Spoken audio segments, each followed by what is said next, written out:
Le 30 octobre prochain, le Burkina Faso commémorera l'an 2 de l'insurrection populaire d'octobre 2014. L'opposition a convenu de célébrer l'événement aux côtés de la majorité pour éviter qu'il y ait des télescopages. C'est le chef de file de l'opposition, Zéphirin Diabré, qui l'a indiqué lors d'une interview accordée à Burkina 24. Le 11 décembre 2017 sera célébré à Gawa dans le sud-ouest. À 13 mois de l'événement, le comité d'organisation se prépare pour une organisation réussie. Il a reçu hier, 24 octobre, un document qui prend en compte les insuffisances et les acquis des autres régions auxquelles il pourra s'inspirer. Nous appellerons notre correspondant Dalo Mathieuda pour en savoir davantage. Mesdames et messieurs, voilà pour le sommaire de ce journal. Bienvenue, bonjour à tous. Le Burkina Faso commémorera le 30 octobre prochain l'an 2 de l'insurrection populaire intervenue les 30 et 31 octobre 2014. À cette occasion, l'opposition a décidé de célébrer l'événement aux côtés de la majorité à la demande du chef de l'État afin d'éviter un quelconque télescopage. Dans une interview accordée à Burkina 24, le chef de file de l'opposition, Zéphirin Diabré, explique pourquoi l'opposition a accepté de décaler ses activités pour célébrer l'événement avec la majorité. Il s'exprime au micro de Abdou Zouré. Nous avons rencontré à sa demande, nous avons reçu à sa demande le ministre d'État Simon Komporé, qui était porteur d'un message du président du Faso, qui a souhaité, tout en respectant, et c'est important de le souligner, notre liberté en tant qu'acteur de la vie publique nationale autour de la coalition des forces démocratiques pour un vrai changement, allié à des OSC, de commémorer l'événement comme nous l'attendons. Il a souhaité qu'il n'y ait pas de télescopage entre nos différentes activités et nos programmes. Nous avons accédé à cette demande, effectivement, ce n'est pas bon qu'il y ait télescopage.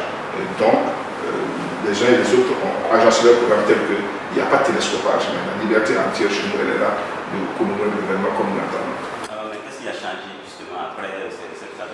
Bon, il y a par exemple la commémoration des morts, c'est un sujet très sensible sur le plan psychologique et moral. Ce n'est pas bon qu'il y ait une division là-dessus.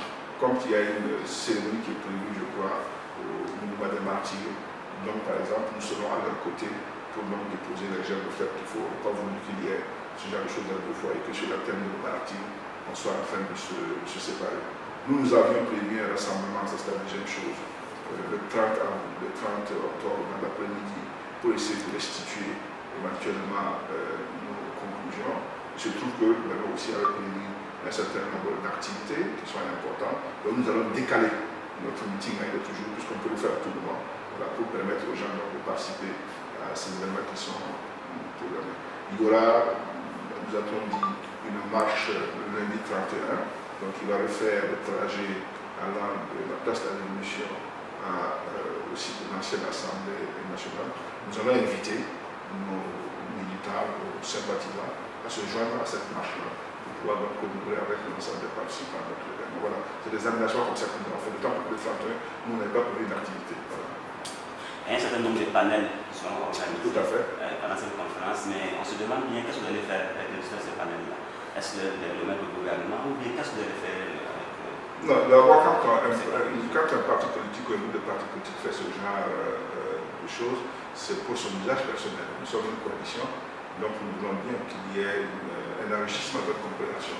Deuxièmement, il est clair que l'opinion publique sera informée des conclusions donc, de ces différents panels-là. On va publier un document donc, qui va répondre et qui sera un peu notre contribution à l'ensemble des débats, y compris les débats sur la législation nationale. Est-ce que la CODES sera invitée?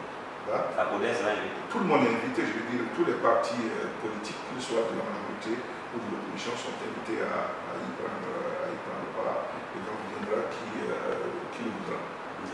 Lors de cette interview, Zéphirin Diabré a également donné son appréciation du bilan de l'insurrection populaire 2 ans après. Au bout de 2 ans, c'est clair que c'est un chantier inachevé. Il y a des aspirations qui étaient très fortes, qui se sont exprimées à ce moment-là, et qui allaient en fait au-delà de l'article 37. En fait, l'article 37 et sa révision, sa non-révision, ça a été en fait le déclencheur de quelque chose. Ce n'est pas l'article 37 qui a fait l'insurrection, c'est que le pays vivait une crise profonde. On comprend bien, puisqu'on était à 3 décennies de régime. Vous ne pouvez pas, dans des pays jeunes comme celui-là, où la natalité est très forte, après 3 décennies presque de régime, continuer à incarner un espoir pour les générations montantes.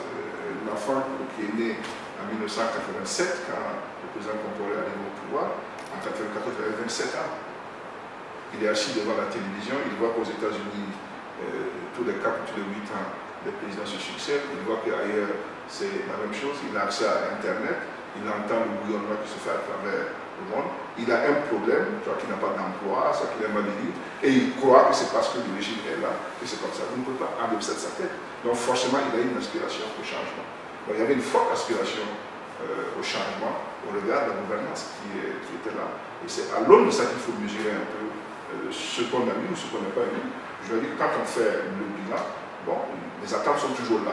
Parce que beaucoup d'aspirations n'ont pas encore trouvé réponse dans l'action des différentes dirigeants qui se sont succédés. C'est pour ça que les attentes sont toujours nombreuses et toujours pressantes. C'est Gawa, la capitale du Sud-Ouest, qui accueillera l'année prochaine l'organisation tournante de la fête de l'indépendance. À 13 mois de la célébration des festivités, le comité d'organisation peut se réjouir de disposer d'un document leur permettant de prendre en compte les insuffisances et acquis des autres régions pour mieux organiser celle de la région du Sud-Ouest. Le dit document produit par le secrétariat permanent pour le développement de la région du Sud-Ouest a été remis au gouverneur de la région en présence de la coordination des organisations de la région, suivant le reportage de Dalou Mathieuda depuis la cité du Bafougi. Les fils et filles de la région du Sud-Ouest unissent leurs forces pour la réussite du 11 décembre 2017 à Gawa. C'est ainsi qu'un rapport a été produit sur les expériences des 11 décembre dans la région du Nord, du Centre-Ouest et de la boucle du Mouhoun. Les travaux de ce rapport ont été remis officiellement au gouverneur de la région. Jean-Pierre Somda est le président du comité de réflexion du dit rapport. Dans le document, nous avons essayé de voir les acquis, mais aussi les insuffisances de l'organisation des 11 décembre qui ont pu avoir lieu dans certaines régions de notre pays. Nous avons le souci de faire des propositions qui tiennent compte effectivement de ces insuffisances à l'attention du secrétariat permanent qui est l'initiateur de cette demande. De l'avis de Monseigneur Kousseledé Raphaël Dabiré, secrétaire permanent du forum, la réussite des festivités du 11 décembre incombe à chaque fils qui doit apporter sa pierre. Nous avons voulu donc susciter, favoriser la participation,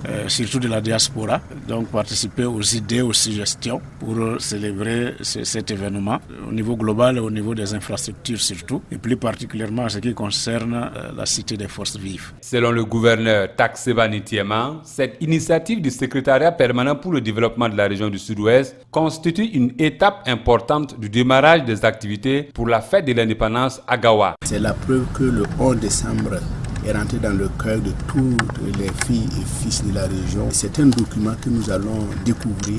Et c'est vrai qu'on nous a fait le point de façon synthétique. Nous allons découvrir, partager le document avec toutes les parties prenantes à l'organisation de ce 11 décembre et revenir vers le producteur de ce document pour que, en fin de compte, toutes les idées qui sont décrites ici se traduisent de façon concrète sur le terrain, dans l'organisation, dans la réalisation. Cette rencontre a aussi été l'occasion pour le premier responsable de la région d'échanger avec ses hôtes sur les préoccupations liées à la construction d'un pont sur l'axe Nako-Zambo et de poursuivre la sensibilisation des populations à la base. Dalou Mathieuda de Gawa et pour la radio B24. La dengue est en train de sévir en ce moment au Burkina Faso. Le ministère burkinabé de la Santé a produit un communiqué permettant de connaître cette maladie en quelques mots et les précautions à prendre pour se soigner ou pour l'éviter. Reçu sur le plateau du 20h de la télévision nationale lundi 24 octobre, le docteur Wilfried Brice Bikaba, directeur de la lutte contre la maladie au ministère de la Santé, revient en détail sur cette maladie transmise, tout comme le paludisme par un moustique. Nous l'écoutons. La dengue, comme je le disais, c'est une maladie émergente, mais qui existait réellement au Burkina Faso. Elle est causée par un virus et est transmise par un moustique que l'on appelle l'Aedes, et notamment l'espèce qui sévit ici, c'est l'Aedes aegyptis. C'est un moustique que l'on appelle parfois le moustique tigre, par sa particularité, son apparence. Il est tout noir avec des raies blanches. Et sa particularité également, c'est qu'il sévit en pleine journée, c'est-à-dire c'est pendant la journée qu'il se nourrit. Alors que quand nous prenons la nouvelle femelle, c'est la nuit surtout que la nouvelle femelle se nourrit.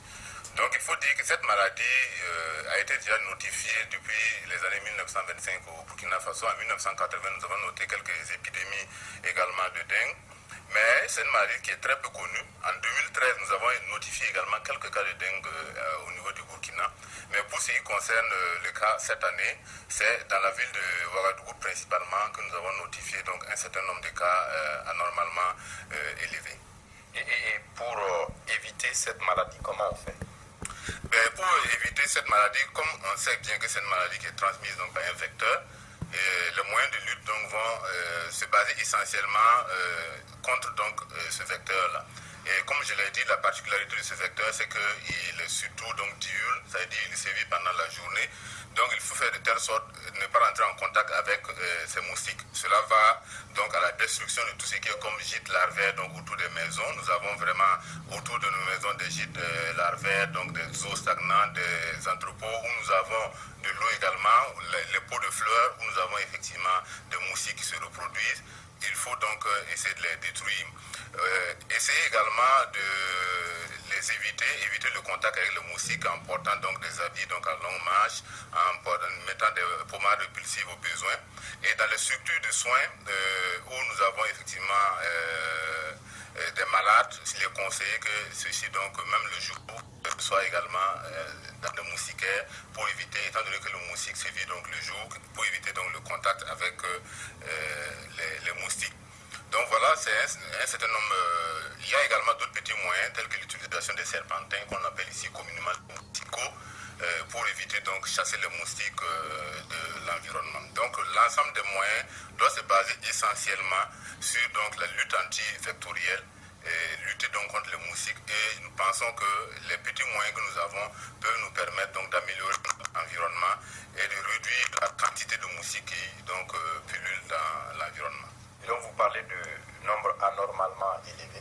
Est-ce qu'on peut parler d'épidémie? Oui, parce que quand nous prenons par exemple le cas du paludisme, le paludisme c'est une maladie endémique au Burkina Faso. Même quand il y a un cas, il y a des cas qui sont anormalement élevés. Du fait qu'on accepte que le paludisme, le Burkina est un pays endémique, on ne parle plus d'épidémie. Non, c'est une maladie à potentiel épidémique. Et le Burkina Faso est dans une zone endémique actuellement de dengue. Donc ce qui fait que le nombre de cas est anormal et préoccupant et doit donc nécessiter un certain nombre de mesures donc, spécifiques pour nous permettre donc, de contrôler la maladie. Des études ont été faites il y a donc quelques temps et nous montrent que parfois à certains moments de l'année la prévalence donc, de la dengue peut varier entre 10 à 20%, ce qui veut dire donc bien sûr la dengue est bien là au Burkina Faso. Et il s'agit maintenant de prendre des mesures maintenant pour donc éviter les cas les plus graves que nous connaissons malheureusement parfois. Voilà, mesdames et messieurs, c'était notre version de l'actualité. Merci à vous tous qui l'avez suivi et à très bientôt pour d'autres points de l'actualité.